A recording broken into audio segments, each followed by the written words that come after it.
Je m'appelle Hélène Daba, je suis designer et fondatrice de la marque Sisters of Africa que j'ai créée en 2013. À cette époque-là, au Sénégal, on ne voyait pas de marque made in Sénégal qui faisait du prêt-à-porter. On a l'habitude de faire du sur-mesure, aller chez le tailleur, amener son tissu. À la base, je voulais monter une marque qui s'appelait Coco Concept et qui était destinée à offrir une mode un peu plus portable, plus pratique. Pas cher, parce que je voulais vraiment que ce soit adapté à la population africaine. J'ai essayé de sous-traiter avec certains ateliers ici. Je me suis vite rendu compte que c'était pas possible. Il n'y avait pas la rigueur pour faire du prêt-à-porter. Je m'appelle Dalanda Deta Soumaré et je suis la fondatrice de Maison Deta. Une marque qui, à l'origine, en tout cas, s'adressait aux femmes actives et proposait des tailleurs. Nous, ce qu'on a voulu faire, c'est mettre le Made in Africa au centre de notre message.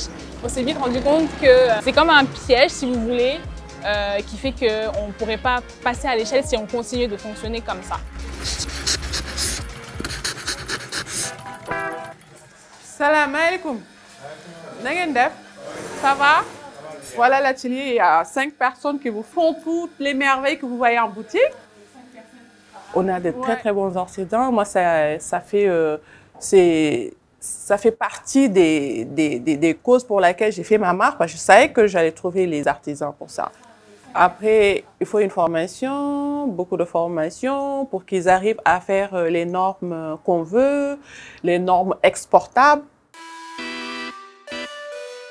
On est très dans la pièce unique qui va être avec un savoir-faire mais incroyable. Mais par contre, pour reproduire ça sur 40 ou 100 pièces, la même chose, les mêmes mesures, les tailles, le concept de patronage papier, le modélisme, tout ça, c'est vrai que c'est un peu plus complexe. Et puis un jour, les gens ont remarqué la qualité de Coco, m'ont contacté pour me dire « on aimerait que vous produisiez pour nous » et de là est né Creative Corp.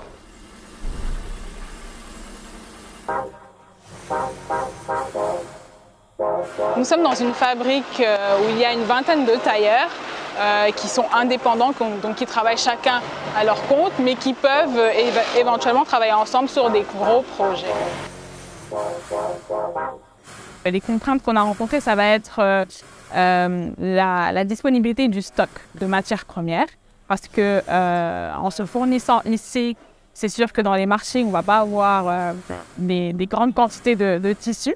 Donc on va trouver des grands rouleaux qui, à tout casser, mesurent 30 mètres. Et si vous faites un costume, par exemple, qui prend 3 mètres, le tissu, vous êtes limité à en faire 10 dans une couleur. Ça crée une certaine frustration. Tous les tissus qui viennent d'ici, ce sont les tissus qui restent ou non utilisés de marques de Dubaï, de Turquie, d'Europe, d'Italie. Ça vient d'un peu partout dans des conteneurs. Des tissus morts, des stocks morts, des dead stocks. Parfois, vous allez aimer un tissu, le truc est emballé. Vous l'ouvrez, vous voyez une énorme tache bleue jusqu'à la fin. Donc en fait, sur les 60 mètres, vous pouvez utiliser que 5 mètres.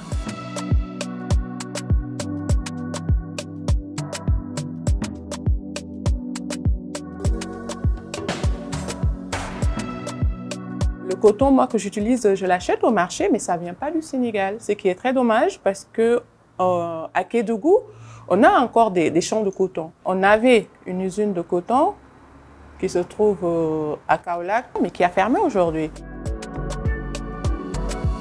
C'est ce qu'il nous faut, au fait, actuellement, avoir nos propres ressources, nos propres matières premières locales. J'aime dessiner, c'est vraiment, c'est tout ce que j'aime faire, quoi.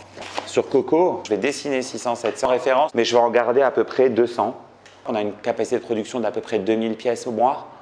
Et voilà, et aujourd'hui, on est presque 40.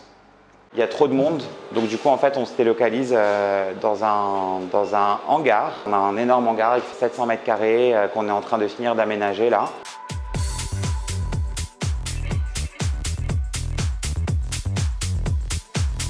Ça, c'est nos futurs produits, donc c'est des prototypes, des sacs qu'on va sortir, sur lesquels on travaille depuis 6 mois maintenant. Donc on veut vraiment commencer à mettre l'accent sur les accessoires, parce qu'on s'est rendu compte qu'au niveau du contrôle qualité, déjà c'est beaucoup plus simple, parce qu'un sac, on fait vite le tour, on voit vite qu'est-ce qui ne va pas.